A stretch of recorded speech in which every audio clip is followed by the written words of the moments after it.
So in yesterday's Finxter video, we were discussing the overvaluation argument, and the title is Tesla plus NVIDIA on the overvaluation argument that keeps investors poor. We were discussing Tesla, NVIDIA, Apple, and so on, and the main argument or thesis was that if you see something with a new product category that can be as successful as the iPhone, then maybe we could think about taking a position in this future if you are really confident on the future unfolding. And we were discussing humanoid robots as a potential product category that will sell hundreds of millions or even billions of units in 1 or 2 decades from now, and we will scale up production very rapidly. And by discussing the humanoid robot opportunity, there was a great comment by Sapphire4813. Have you made a video that compares Tesla's position in humanoid robots versus its competitors? I think it's a great question. So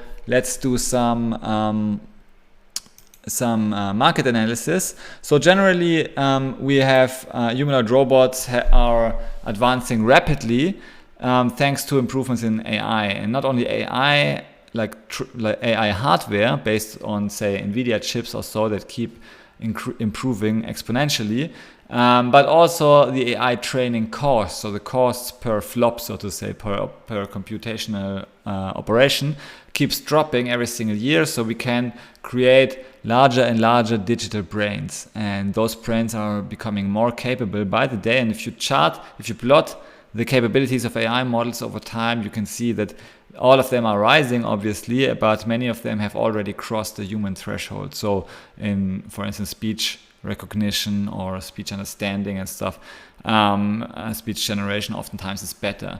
Translation, it has better scores than the average human, and also better scores in many cases than the top 10% of humans in these kind of tasks. And so we see a continuous improvement in capabilities in all kinds of tasks for large language models and other generative AI models. And obviously the next step is embodied AI. So we basically integrate humanoid robots with the real world, or we integrate the digital world with the real world by means of an embodied AI that is actually capable of interacting with our real world and of manipulating, not only seeing and understanding the real world as we see and understand it from the same literal perspective, having the humanoid shape or form factor, but also manipulating our real world environment. So this bot, for instance, can be put into offices, into factories, and it's like a general purpose machine that can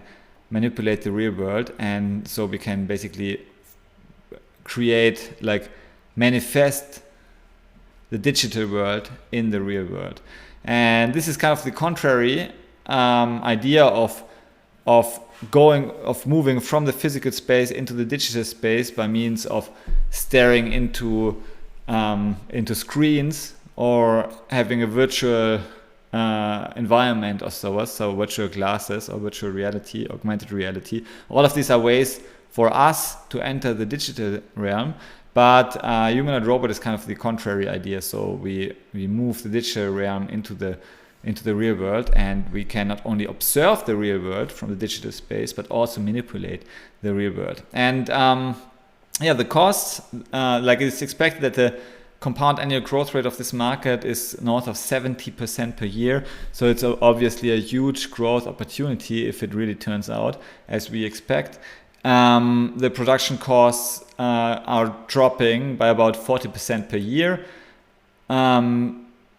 Currently probably it's easy to drop because we have such high production costs per unit. But as we ramp up, as we scale to more and more units, we reduce the cost per unit. So the cost to manufacture those type of embodied AIs keeps dropping, whereas the utility, the usefulness of these robots keeps improving. And these two things will basically necessarily lead to a situation, or almost necessarily, until we have an earlier convergence, which is not expected due to AI scaling laws. It leads to the situation where we for sure will use humanoid robots to replace more and more tasks that we are currently paying humans for. So automation is coming. Automation in the form of the humanoid robot is coming for sure. We have high double-digit growth rates. Some would say even triple-digit growth rates annually. And yeah, where there's change, there's opportunity. So let's discuss the market, the competitive marketplace. I would say let's just start with Tesla, the Tesla Optimus bot. Here we see the Tesla Optimus bot being trained by human trainers, AI trainers.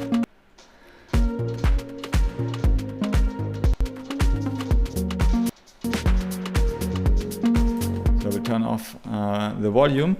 It is first trained by AI trainers, but then it can autonomously perform the task it is trained for, right? It can already walk the offices and factory lines, and it could be used for security or surveillance, like already replacing, say, a few human positions, already showing some utility even in this basic form where it just is able to walk. But then obviously it can also manipulate. It can already like do some basic tasks like moving objects from A to B, tasks for which we currently pay human beings that could be replaced by the bot already. So this is already, like, it's not even a futuristic scenario, it's just the present. Tesla Optimus is already here, it is already walking, it is happening. And yeah, the Tesla bot, generally I would consider it the leader in the AI space. It has not only has it the most advanced brains, it can already understand the environment because it was based on the technology from self-driving cars. It has a good world understanding, and it can move through the world by leveraging the, say, base model for the base world model used in FSD, full self-driving, for instance. So it already comes, like, its world understanding is already leading, I would say. And also it has the best batteries. It uses the 4680 batteries from electric vehicles as well. So batteries obviously is also important. It is probably one of the biggest cost drivers for humanoid robots. So if you have efficient batteries that also are long lasting, you have like the stats of your product are also like leading. And so I would consider the Tesla Optimus bot as a leading bot in terms of efficiency, battery, also brains, and also hardware, because it has these fingers and the touch sensors on these fingers. If you look at some videos that already show how it can touch and feel here grab objects, like fold clothes, for instance. It has already very fine-grained manipulation capabilities in the real world. And okay, so this is the leader in my opinion. And then we have the second leader is Figure AI. Figure AI is kind of a more pure play bet on the humanoid robots, but we as retail investors cannot invest in the company. They don't have any stock or so that we can purchase. If we purchase Tesla stock, then currently we are more dependent on, like in the short term, we are more dependent on the car sales. So if car sales drop, our stock is currently also dropping, which is not optimal, right? If you want a pure play humanoid robotics investment, then I mean this would be great. Figure AI would be great. However, I think I would still invest in Tesla, because in the long term it's not so much about the second place, right? The first place, it will be a winner takes most market. So we should bet on the winner. And the total addressable market is so huge that it dwarfs the car market, basically. And so if you have billions of sold units and each unit actually makes more profit than a car, then we can have trillions and tens of trillions of profit in this market annually. And if Tesla takes only a small fraction, like 20-30% or so, then its value will be mostly based on the humanoid robot. So therefore I would also consider Tesla to be, in the long term, it's more a pure play on the humanoid robot, if the humanoid robot opportunity really turns out. And if not, then we still have the hedging of the car company, right? Because then, I mean, it wouldn't be as attractive as an investment, but still attractive enough, because we have the car business, we have the full self-driving capabilities, robotaxi network, and simple EV and energy business, battery technology, and so on. So that's why I don't mind Tesla not being pure play, but many investors do. Many investors just want to invest in humanoid robots, and maybe they just only can invest in humanoid robots, so they would invest in Figure. However, as I said, Figure is more like the second place, I would say. Yet they have a partnership with OpenAI, NVIDIA, and Microsoft. So over time, we might see more and more they becoming more and more competitive. And if they can focus hard on the humanoid robot opportunity, they have a shot of actually overtaking Tesla. Again, I don't think it's likely, but it's possible. And at the end of this article, like after going through all humanoid robot companies, I would also give you like a more big picture view of the competitive landscape, because it's, I would say, very simple to benefit from this opportunity. Okay, next one is Boston Dynamics. We all know Boston Dynamics from like the dancing robot. They also have the Atlas, so a humanoid robot. It has great movements, but it's not really like the brains is the problem. And also they cannot easily scale production. They don't have the scalability advantage of, say, Tesla. Tesla already has proven that they can figure out the supply chain and the complexity of actually creating the factories to print out millions of units. Tesla has already proven that it's capable to do this, right? Figure AI and Boston Dynamics, on the other hand, don't have this capability yet. They first need to acquire it some way. And this is actually the hard thing, right? The hard thing is to scale production and efficiently, and to actually make money on the product. It's not only about the product, it's also about making money for each unit and producing the product efficiently. And that's also an advantage that Tesla has compared to most other players. For instance, Boston Dynamics, I mean, they have almost zero manufacturing capabilities, so at least manufacturing and scale capabilities. They don't have any factories or so. They just assemble those robots probably with a handful of workers manually, right? Anyways, it's one of the competitors. It can already jump and do insane things, but it doesn't work autonomously. I think it's even like remote controlled or so. So I wouldn't consider them a serious competitor to Tesla Optimus. Next, we have Agility Robotics. They have created a robot named Digit. Here you see its legs. So the legs kind of bend in the other way. So it has some more probably stability and balance. It has better balance and stability, I would say, inherently, because of this like bird-like legs, right? And its standing height is 5'9", and I think the product, if I remember correctly, they wanted to sell it for 20k or so, but I don't find it anymore. Maybe 16k. Was it the Digit? I think it was a Digit that was sold for 16k. Let me quickly confirm.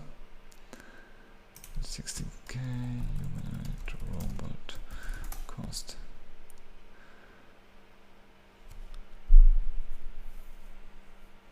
Okay, no, actually the Digit, it might cost 260,000 per robot per year or so. It was the Unitree that was costing 16k. Unitree robot. Okay, but let's focus. Let's stay at the Digit for a moment. The Digit is designed for tasks like package delivery and warehouse work, so it's more a factory worker, right? It uses advanced walking and running gaits to navigate complex environment. It has manipulation capabilities for handling objects, and this is basically one of the companies where Amazon has invested in. They have used they have put money into this company via their Amazon's Industrial Innovation Fund.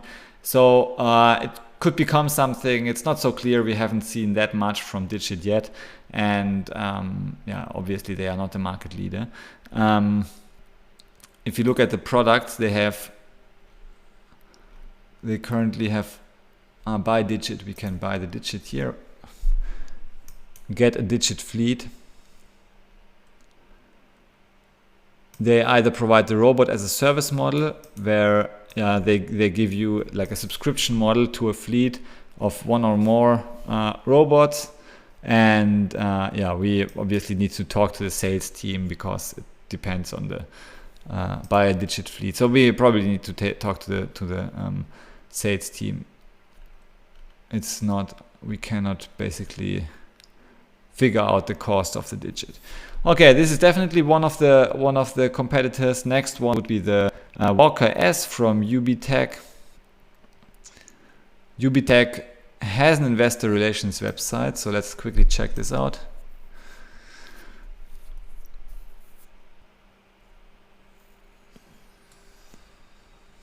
So Hong Kong.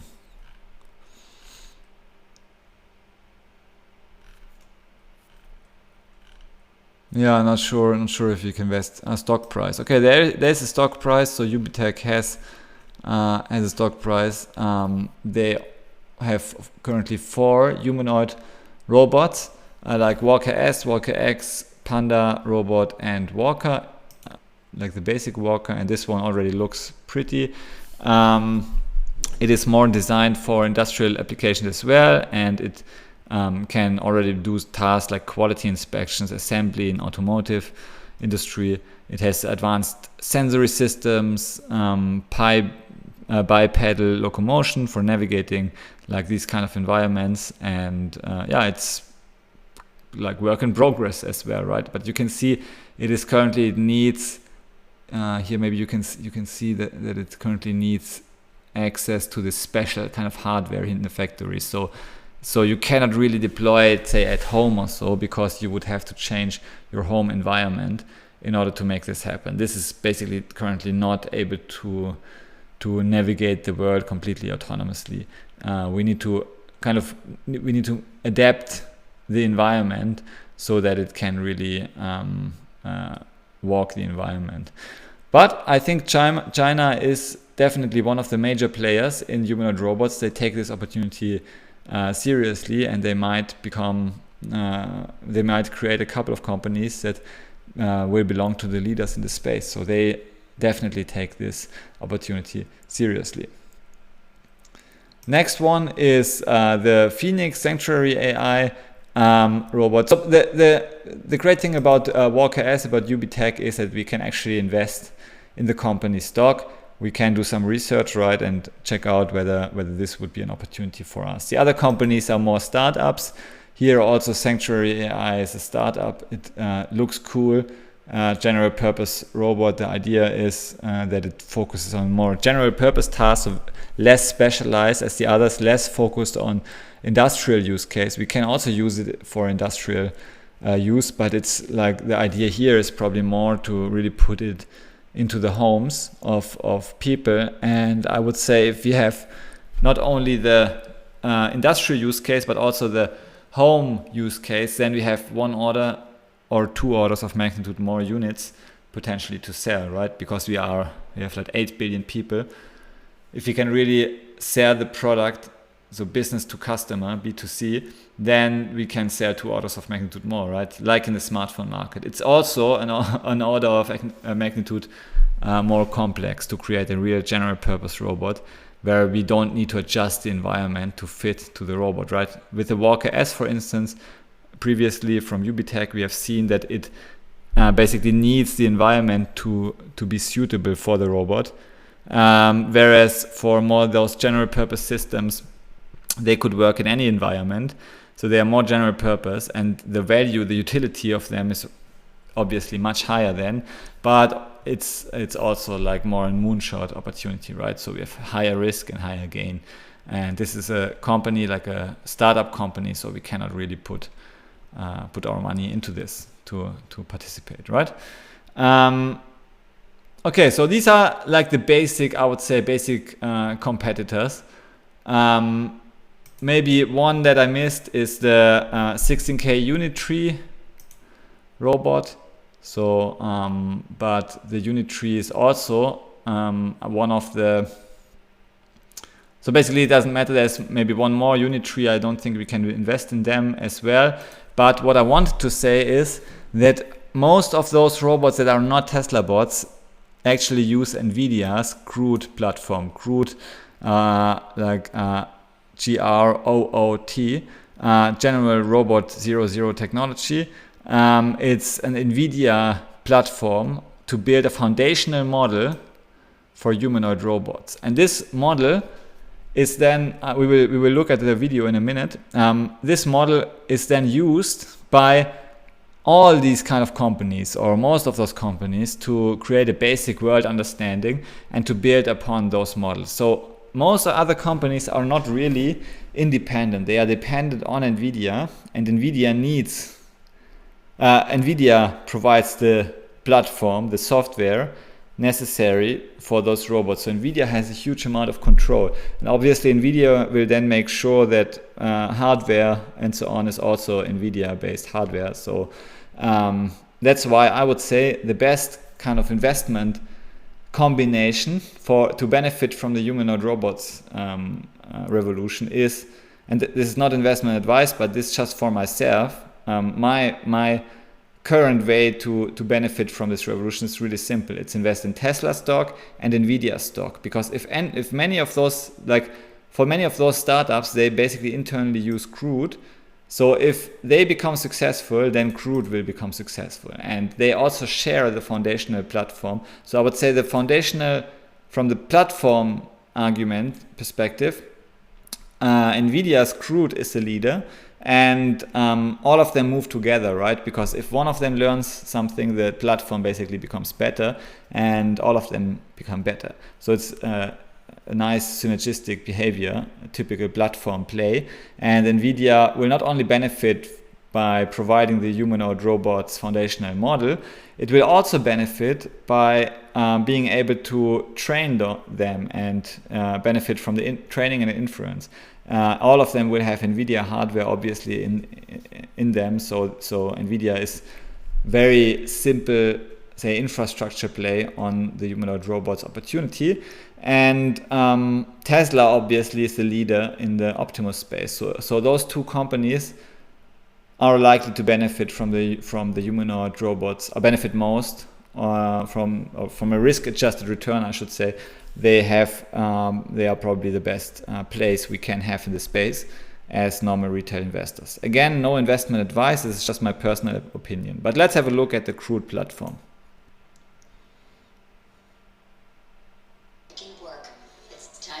Making work. It's time to reimagine the mind of humanoid robots. Researchers at NVIDIA are working with leading innovators in the robotics ecosystem to create NVIDIA Project Groot, a general-purpose foundation model for humanoid robot learning. The Groot model takes multimodal instructions and past interactions as input and produces the next action for the robot to execute. We developed Isaac Lab, a robot learning application to train Groot on Omniverse Isaac Sim. And we created Osmo, a compute orchestration service that coordinates the training and inference workflows across DGX systems for training and OVX systems for simulation. With these tools, we can train Groot in GPU-accelerated simulation and transfer zero-shot to the real world.